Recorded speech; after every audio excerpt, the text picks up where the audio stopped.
नमस्कार। कभी सोचा है कि ये जो टीवी आज हमारी जिंदगी का इतना बड़ा हिस्सा बन गया है, भारत में इसका सफर शुरू कैसे हुआ होगा? चलिए, आज भारतीय टेलीविजन की उसी कमाल की कहानी को समझते हैं। एक ऐसी कहानी जो 6 दशक से भी ज्यादा पहले सिर्फ एक चैनल से शुरू हुई और आज देखिए अरबों स्क्रीन्स तक पहुंच चुकी है। भारत में टेलीविजन की पूरी कहानी ना दूरदर्शन के इसी लोगो और उसकी जानी पहचानी धुन के साथ कहीं ना कहीं जुड़ी हुई है।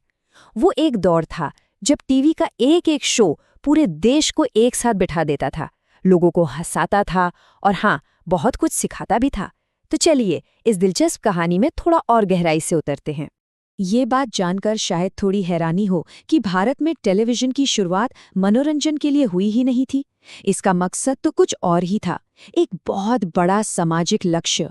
ये दरअसल शिक्षा और विकास के लिए किया गया एक छोटा सा मगर बहुत जरूरी प्रयोग था। तारीख थी 15 सितंबर 1959। दिल्ली में यूनेस्को की मदद से टेलीविजन का पहला प्रसारण शुरू किया गया। मकसद था सामाजिक शिक्षा देना और इसके लिए बस एक छोटा सा ट्रांसमीटर इस्तेमाल हुआ था। तब भला कौन जानता था कि ये छोटी सी शुरुआत एक दिन इतनी बड़ी क्रांति बन जाएगी।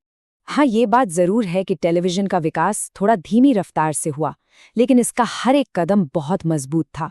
जैसे 1965 में प्रतिमा पुरी के साथ रोजाना न्यूज़ बुलेटिन शुरू हुआ। फिर 1967 में किसानों के लिए कृषि दर्शन जैसा एक बेहद जरूरी कार्यक्रम आया और 1976 में दूरदर्शन ऑल इंडिया रेडियो से अलग होकर एक अपनी स्वतंत्र पहचान बना। अब फिर आया 1980 का दशक, एक ऐसा दौर जब दूरदर्शन सिर्फ एक चैनल नहीं रहा, बल्कि वो एक ऐसी ताकत बन गया जो पूरे देश को कल्चर के धागे में एक साथ जोड़ रही थी। सही मायनों में ये भारतीय टेलीविजन का गोल्डन एज था। सोचिए, सालों तक ब्लैक एंड व्हाइट तस्वीरें देखने के बाद अचानक भारतीय घरों के टीवी सेट पर रंग बिखर गए। ये एक जादुई बदलाव था जिसका इंतजार शायद हर किसी को था। इस बदलाव के पीछे एक बहुत बड़ी वजह थी, 1982 के एशियाई खेल। नई दिल्ली में हो रही इन खेलों का पूरे देश में प्रसारण करना था, तो सरकार ने कलर टेलीविजन की शुरुआत कर दी।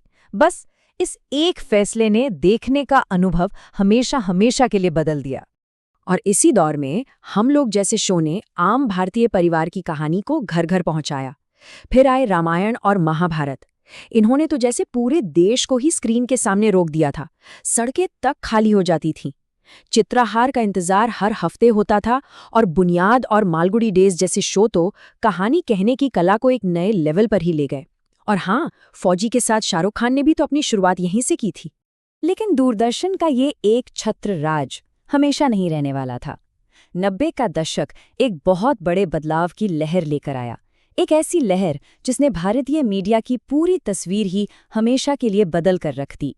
ये वो साल था 1991 जिसने सब कुछ बदल दिया। भारतीय टेलीविजन के इतिहास में एक ऐसा मोड़ जिसने उसे एक बिल्कुल नए और अनजान रास्ते पर ला खड़ा किया। हुआ ये कि 1991 में प्रधानमंत्री पीवी नरसिम्हा राव के नेतृत्व में जो आर्थिक सुधार हुए, उन्होंने भारतीय बाजार के दरवाजे दुनिया के लिए खोल दिए और इसी के साथ प्राइवेट और विदेशी चैनलों को भारत में आने की इजाजत मिल गई और यहीं से सारा खेल बदल गया। इन सुधारों का असर बहुत तेज और बहुत गहरा हुआ। टेलीविजन पर सरकार का जो दशकों पुराना एकाधिकार था, वो अचानक से खत्म हो गया और एक नए तरह के कंपटीशन की शुरुआत हुई। ये बदलाव कितना बड़ा था, इसका अंदाजा इस बात से लगा सकते हैं। 1991 से पहले जहां सिर्फ एक सरकारी चैनल था, दूरदर्शन, वहीं इसके बाद सैकड़ों प्राइवेट चैनल आ गए और बाजार में होड़ मच गई। पहले के सीमित कार्यक्रमों की जगह अब 24 घंटे मनोरंजन ने ले ली थी। इस नई लहर में CNN और स्टार टीवी जैसे विदेशी चैनल सबसे पहले आए और फिर आया जी टीवी, भारत का पहला प्राइवेट चैनल बनकर। अब दर्शकों के हाथ में रिमोट था और चुनने के लिए बहुत कुछ। तो 1990 के दशक की इस उथल-पुथल के बाद भारतीय टेलीविजन एक नए युग में दाखिल हुआ। एक ऐसा दौर जो टेक्नोलॉजी, नए-नए तरह के कंटेंट और डिजिटल प्लेटफॉर्म से भरा हुआ है।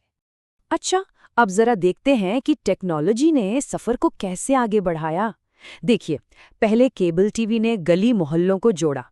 फिर आया DTH यानी डायरेक्ट टू होम, जिसने डिजिटल सिग्नल को हर घर की छत तक पहुंचाया। और अब अब तो OTT प्लेटफॉर्म्स ने कंटेंट्स को सीधे हमारे फोन में, हमारी जेब में ऑन डिमांड पहुंचा दिया है।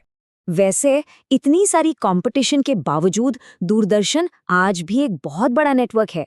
पता है, इसके 35 से ज्यादा चैनल हैं, देश भर में 66 स्टूडियो हैं और इसकी जो DTH सेवा है, DD फ्री डिश, वो 4 करोड़ 90 लाख से भी ज्यादा घरों तक पहुंचती है।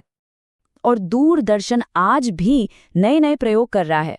अभी हाल ही में DD किसान चैनल ने तो कमाल ही कर दिया। उन्होंने AI न्यूज़ एंकर कृष और भूमि को पेश किया, जो 24 घंटे खबरें देते हैं। ये दिखाता है कि अपनी शुरुआत से लेकर आज तक दूरदर्शन ने बदलना और समय के साथ चलना नहीं छोड़ा है। तो एक छोटे से प्रयोग से लेकर AI एंकर तक का ये सफर हमें एक बड़े सवाल पर लाकर छोड़ता है। आज जब सैकड़ों चैनल और OTT प्लेटफॉर्म्स की भरमार है, तो क्या दूरदर्शन की विरासत और उसका मकसद आज भी उतने ही मायने रखते हैं?